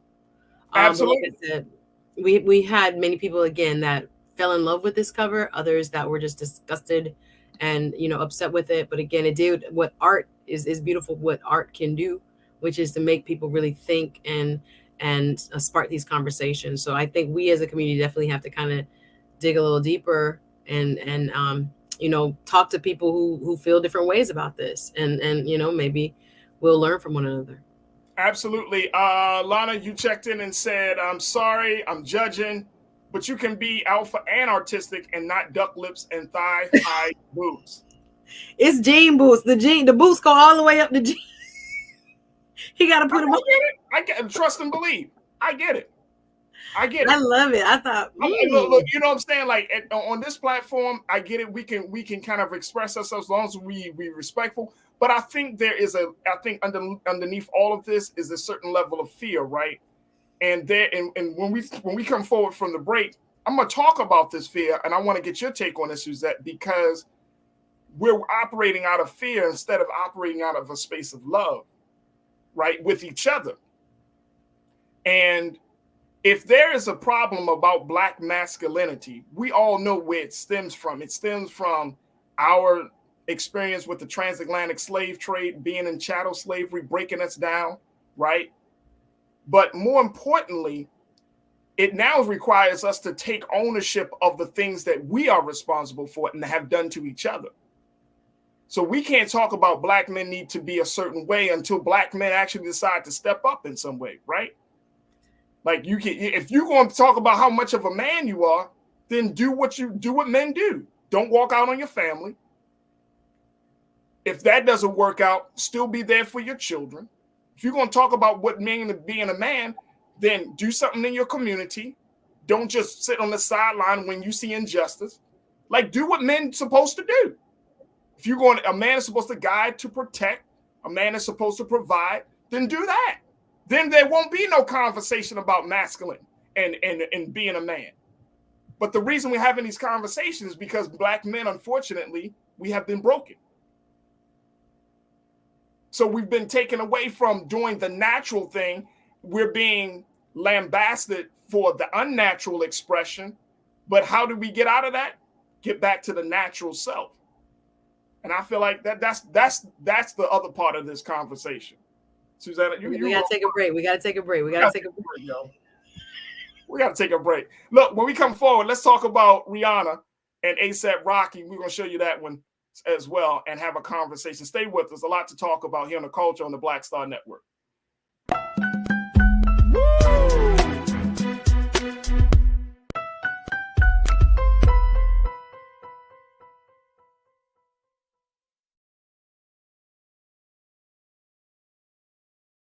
When you talk about Blackness and what happens in Black culture, we're about covering these things that matter to us, speaking to our issues and concerns. This is a genuine people-powered movement. There's a lot of stuff that we're not getting. You get it, and you spread the word. We wish to plead our own cause. Too long have others spoken for us. We cannot tell our own story if we can't pay for it. This is about covering us. Invest in Black-owned media. Your dollars matter. We don't have to keep asking them to cover our stuff. So please support us in what we do, folks. We want to hit 2,000 people, $50 this month, raise $100,000. We're behind 100,000, so we want to hit that. Y'all money makes this possible. Checks and money orders go to P.O. Box 57196, Washington, D.C. 20037-0196. The Cash App is $RM Unfiltered. PayPal is R Martin Unfiltered. Venmo is RM Unfiltered. Zelle is Roland@RolandSMartin.com. Black Star Network is here. Oh, no punch! I'm real revolutionary right now. Thank you for being the voice of Black America. All momentum we have now, we have to keep this going. The video looks phenomenal. See, there's a difference between Black Star Network and Black-owned media and something like CNN. You can't be Black-owned media and be scared. It's time to be smart. Bring your eyeballs home. You dig? Hatred on the streets, a horrific scene, a white nationalist rally that descended into deadly violence. White people are losing their damn minds. As an angry pro-Trump mob storms the U.S. Capitol, we're about to see the rise of what I call white minority resistance. We have seen white folks in this country who simply cannot tolerate Black folks voting. I think what we're seeing is the inevitable result of violent denial. This is part of American history. Every time that people of color have made progress, whether real or symbolic, there has been what Carol Anderson at Emory University calls white rage as a backlash. This is the rise of the Proud Boys and the Boogaloo Boys. America, there's going to be more of this. Here's all the Proud Boys, guys. This country is getting increasingly racist in its behaviors and its attitudes because of the fear of white people. The fear that they're taking our jobs, they're taking our resources, they're taking our women. This is white fear.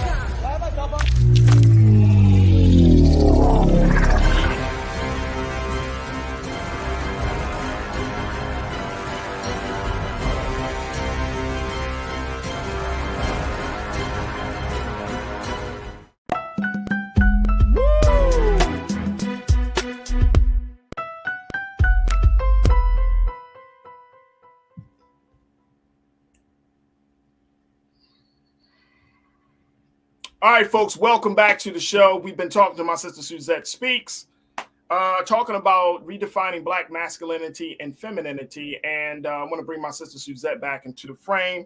Let's look at this other part of it, which is the case with our sister Rihanna. Rihanna and her boyfriend ASAP Rocky, they just had a baby last year. Now she's on to baby number 2. Congrats, Riri. Congratulations. But take a look. This is the cover that everybody is talking about on this one. Now, I chose to put this one out there because, as you can see, this is not there. People have been sharing this. Who had the time to make that? Who had the time? She is the leader, strong. Now, I wanted to do it because I wanted to show how this came across. People saw this. Strong, dominant, masculine woman. She is the leader. He is the follower. Cockshame, submissive, nurturing, feminine man. Here's my pushback on this. And you say, who thought about that? That's one question. Like, hey, who took the time to do this? Took effort. Right? Craziness. But here's my thing, though. Here's my thing. I'm going to look at this. If men, this is to the point that I was making before the pause. If men stepped up, or rather, since we find that some Black men don't step up, some, not all, we're present, should Black women step down from taking the lead? You want me to answer? Should Black men step down? So let me kind of preface Black this. women step down from taking the lead if you see that a Black man is not stepping up. Okay, and in the spirit of love and unity, I'm going to start by saying there are many, and I was trying to find when you sent today's topics, like different studies and statistics to kind of go through this. And at first, I would like to state that the majority of Black men handle their business when it comes to their kids, much more than other racial counterparts. So we want to make sure we're clear on that I believe that I found that 60% of Black fathers live with their kids, right? So they might be in a cohabitation, et cetera, but they live with their kids. And studies have also shown that Black men who are fathers go above and beyond other races when it comes to taking care of their business. So we're going to put that out there first and foremost. Now, when I look at the dynamics between Black men and Black women, and again, my only intent is to see us kind of come together and not arguing about who is to blame. But when we look at what is going on and the dynamics that kind of led to this discussion, I think there are so many layers when it comes to what is structural in our society that impedes us from finding one another. So what do I mean by that? I'm saying when it comes to things like education opportunities, when it comes to work and income opportunities, I was looking up how much the average Black man in Florida makes. Again, I hadn't had time to kind of cross-check my references, but as a ballpark, it was $37,000. So when I thought about what it costs to live in Miami, exactly, when we talk about, again, income parity, right, which again goes back to education, which goes back to looking at the Black man being overrepresented. If you do not have the educational opportunities, work opportunities, then we're looking at why we are overrepresented in criminal justice, et cetera, et cetera. There's no real one answer. That's why I want to be careful not to kind of set us, upon one another to say, step up. I'm looking at it again. There are structural conditions within society as a whole. Prior to the 70s, we were looking at high rates of marriage compared to our counterparts, right?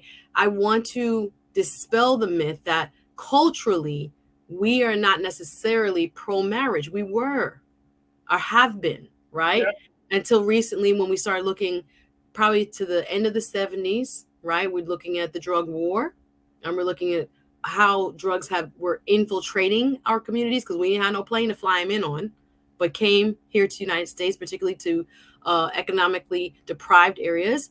And when I think about what the end result has been for all these contributing factors, it leads to when women are having, these conversations amongst themselves about how do I find who I deem to be of parity, right?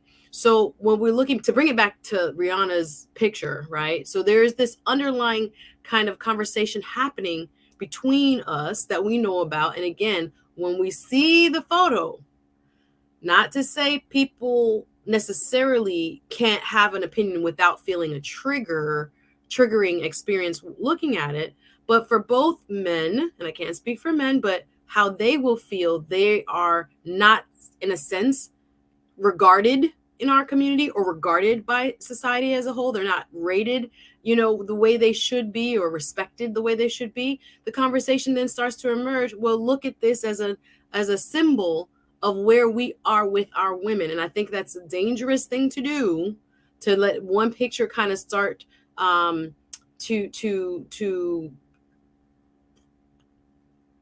continue to promote what many are feeling or which on paper may not actually be true.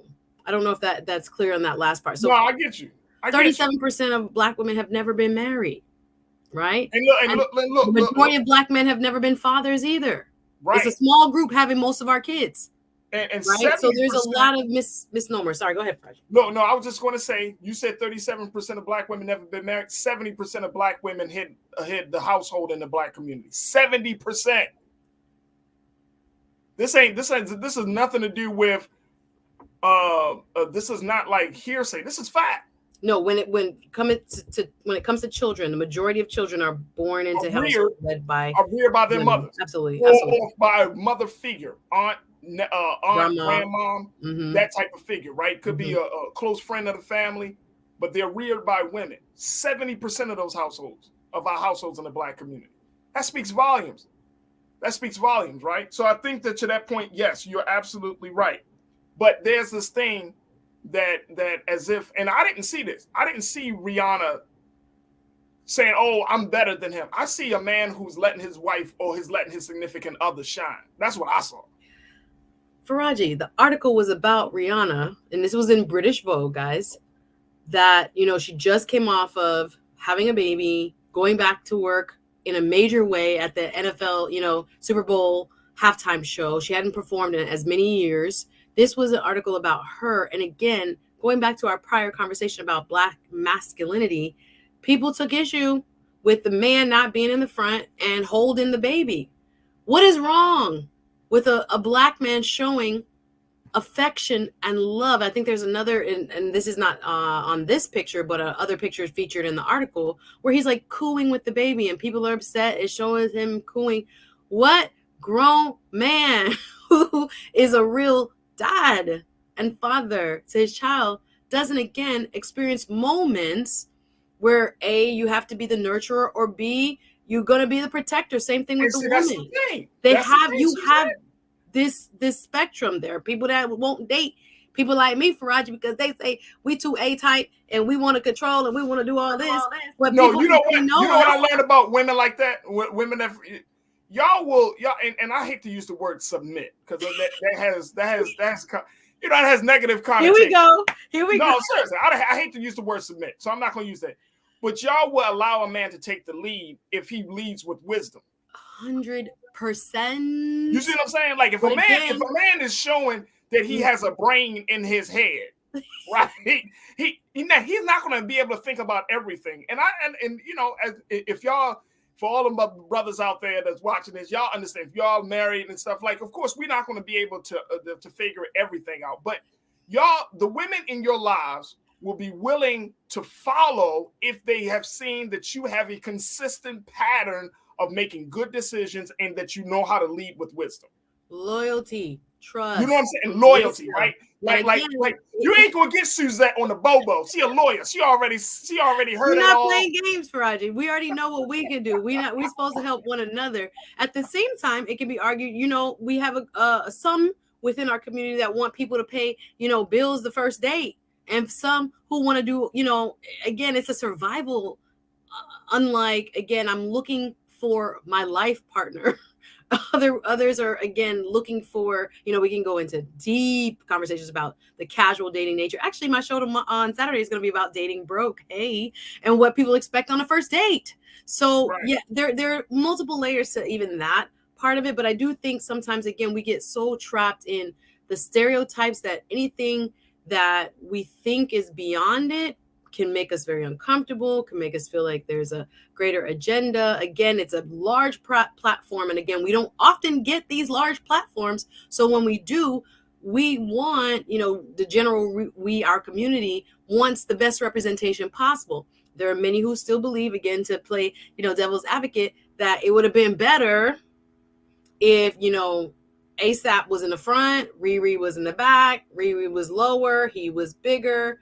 There was so much kind of read into this piece of art, this cover, that many felt, again, an agenda was being placed upon us and upon society as a whole, that the Black woman is the leader and not the Black man, and that he's. And again, I'm going back to my point. Suzette. We wouldn't be having this conversation if we did not see behavior from Black men that showed otherwise. If Black men, and if a brother gets mad at seeing a picture like this, be like, bro, I don't know what your personal intimate relationships look like, but you got it. Before you start jamming up on her and ASAP, have you stepped up as a man in the lives of your significant other, your children? Have you decided to show to bear that burden? Right? Because we won't be having a conversation like it's like a married man versus talking to a single man. As a single man, you can't tell me nothing, bro. You can't be like, well, see what you need to do. Hold on, bro. I'm gonna let you address the brothers, okay? I'm gonna leave that right. Because at the end of the day, it's about a man taking his rightful role. If a man knows who he is, or more importantly, if he understands what his role is, right? He don't need to beat on his chest. He don't need to do all of the extra stuff. He just needs to be present, focused on the role that he's supposed to play. When his significant other, if the woman is talking to him, to listen. I mean, there's so many different things to this thing. What is rocket science? On YouTube alone, this idea of simping and the simp culture has made it seem like something is wrong with a man who is nurturing and loving and supportive. I think that is a kind of key theme that is pervasive in this conversation. Like, there shouldn't ever be a time where in real life, I'm not talking about with celebrities, with regular people take on different roles. It's a give and a take. What works for your household is not necessarily what works for my household, and vice versa. In real lives, men can be and are nurturers, supporters at different times and stages of your life and in your relationship. It's just kind of ludicrous to think this is the only time or an instance where a man can't show that in reality, that reality of what really goes on in a relationship. Like, so much, I don't know if it's triggering. I don't know if it's, again, collective trauma, from slavery, and how we are so, sensitive. And I get that. Sensitive to not seeing Black men as heads of our community. And is it by design? I get that sensitivity. But I do think there are other messages for me, just me personally, I'm seeing in this piece of art. And again, we're not necessarily all going to agree on what we're seeing. Right. But, it makes for good conversation. Look, like my sister Lana, she said, Farajii, you being really judging today on Black men. Then she went to Tiana and said, it's just a picture. I get it. But in that case, I would have declined the feature. It's her cover. I get it. I'm judging on Black men because I'm starting to hear more and more stories from Black women on how Black men don't step up. Okay. That's too deep for us to handle in about 2 minutes. I can't even go there. I don't know if it's a generational thing, but that's why I'm kind of being, because I'm looking at the big picture. We can't have strong families, and then we can't talk about being a strong people or having a strong nation if black men continue to play the games. I'm putting that on black men. Because I know a lot of, yes, sisters got y'all stuff, but y'all have been bearing the burden. 70% of households, let me go back to this, 70% of households are ran by women. So what does that mean? So why would I beat up on the sister that's doing the brunt of the work? No, that's not my job. That's not my role. That's why I got Suzette. Listen, I'm definitely, again, there's so many contributing factors. Come on, man. Come on. There's so many contributing factors. Structural, institutional. I get it. I get all that. But see, once you get to a certain age, and as we close out, once you get to a certain age, Suzette, guess what?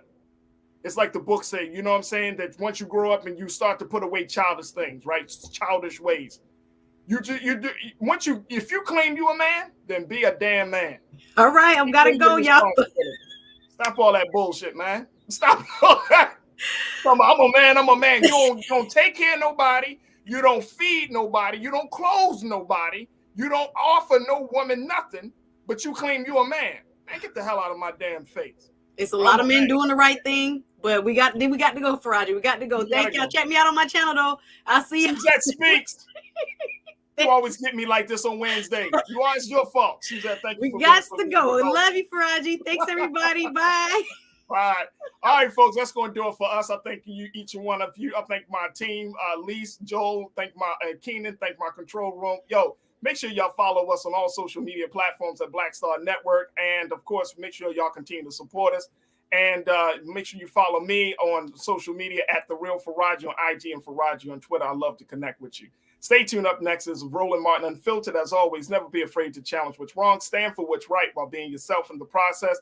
And God willing, we'll talk tomorrow for another exciting edition of The Culture here on the Black Star Network. Peace.